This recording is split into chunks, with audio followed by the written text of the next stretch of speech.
Ito si Jokoy. Marami sa atin nakakakilala sa kanya dahil sa mga stand-up comedy niya kung saan hina-highlight niya ang kanyang experiences bilang isang Filipino-American.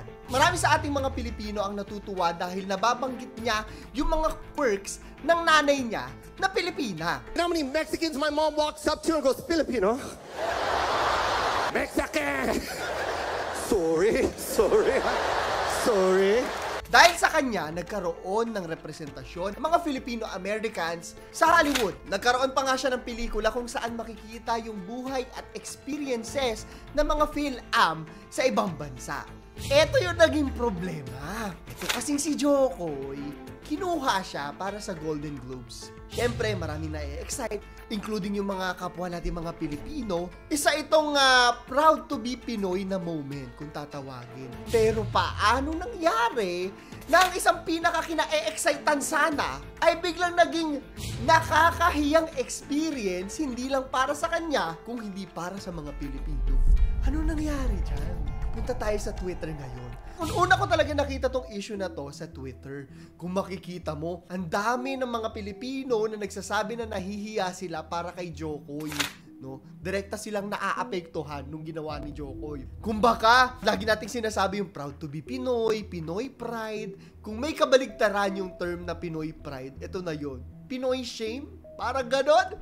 Eto yon. Memes after memes after memes. Napakaraming bumibirada kay Jokoy.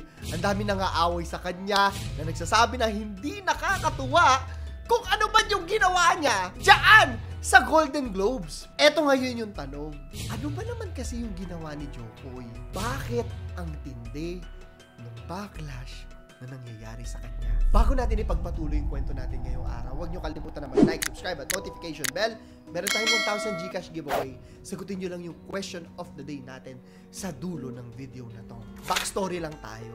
Sinabi naman ni Jokoy no na 10 days before lang daw itong event na to bago siya kinuha. Ibig sabihin, kaunti lang yung time frame niya para makagawa ng materyales. At sinabi niya rin no na hindi siya kabuuan ang nagsulat kung ano man yung monologue na ginawa niya doon sa Golden Globes. Yan yung naging depensa niya. May dalawang bagay siyang nabanggit na to begin with, parehas controversial. The very fact na ito yung mga tinalakay niya, nakaset up na may backlash talaga siya. Kumbaga sa sinasabi natin, di ba, nakalibing na yung isang paa mo dun sa hukay mo. Ganon. Eto na. Binuksan niya kasi agad yung monologue niya sa pagsabi na yung dalawang pinakasikat na pelikula last year. Sabi niya yung Oppenheimer daw, base sa isang 700-page Pulitzer Prize-winning book. Tapos yung Barbie daw, tungkol lang sa isang plastic na manika na may malaking suso. Bakit ganon? Miski ako talagang oh my God, bakit niya sinabi yun? Personally, na-enjoy ko parehas. Highlight ng pagnood ko ng pelikula, yan dalawang pelikula na yan. You may hate me for saying this, divisive kasi talaga yung Barbie, pero malalim siyang pelikula tungkol sa feminism or sexism, yung Barbie. While The Facade may make you think na isang pelikulang pang girly-girly, pambata, pambabae, tinatalakay ng pelikula ang lugar ng kababaihan sa society. Bakit nandito lang ang mga babae? Saan ba dapat ilagay ang mga kababaihan? At ano yung role ni Barbie para i-represent yung role na yon ng kababaihan sa society? Ang matindi dito, ito, cringe talaga ako ha. Kasi pagkasabi niya ng joke na yun, dumiretso yung camera kay Greta Gerwig. Napakagaling na director niyan. Siya yung nag-direct ng Barbie. Masasabi ko sa inyo, ito yung point na nasabi ko nung nire-research ko tong topic na to, na shit, ang cringe. Nako, Jokoy, ano yung ginawa mo? Kasi makikita yung mukha nila, pati yung mukha ng mga tao sa paligid nila. Talagang gumagalon na lang. Shit, ano bang ginagawa nito ni Jokoy? Parang ganun yung pumapasok sa isip nila. Ako yung nagka-cringe. Second-hand embarrassment. Sabi nga nila, di ba? On a plastic doll with big boobies. I watched Barbie. I loved it. I really did love it. I don't want you guys to think that I'm a creep, but it was kind of weird being attracted to a plastic doll. To begin with, divisive na talaga yung Barbie, pero to make a sexist joke about a movie about sexism, checkmate ka na, Jokoy. May isang linya sa Barbie na isa to sa mga nagustuhan ko rin, yung parang it is literally impossible to be a woman. It is literally impossible to be a woman. Pangalawa, ito yung cringe talaga. It involves Taylor Swift. Sa panahon ngayon kung balak mong awayan si Taylor Swift, magpaalam ka na sa karir mo dahil si Taylor Swift ang pinakamalaking pop star ngayon at napakarami sinasabi ko sa iyo, napakaraming fans ni Taylor Swift. Pero this has nothing to do with her popularity. Cringe lang talaga yung joke na ginawa niya. Sabi niya, ang pinakamalaking pagkakaiba daw ng Golden Globes at NFL yung sports na event din nila, na sikat din. Kaunti daw yung camera shots kay Taylor Swift. Kung makikita mo yung mukha ni Taylor. The difference between the Golden Globes and the NFL, on the Golden Globes, we have fewer camera shots of Taylor Swift. I swear. There's just more to go to here. Kung ako yung nagjo-joke, tapos makikita ko yung ganung muka, mapapaisip na ako sa buhay ko, mapapaisip na ako sa ginawa ko. Dinedepensahan niya eh. Makikita mo na kabado talaga siya kasi nakikita niya talaga yung muka ng mga tao. Hindi lang siya hindi lang si Taylor, lahat. Ganun yung overall na vibe. Talagang awkward and cringe. Inamin naman niya kinalaunan na weird daw yung joke niya. At sinabi niya nga, na ang dahilan ng backlash niya ay dahil yung writers niya, kaunti lang yung time para magsulat ng materyales. Hindi lang yan! Sa kabuuan ng monologue niya, marami pa rin nangyari. At kung makikita mo, hindi talaga masaya yung mga tao.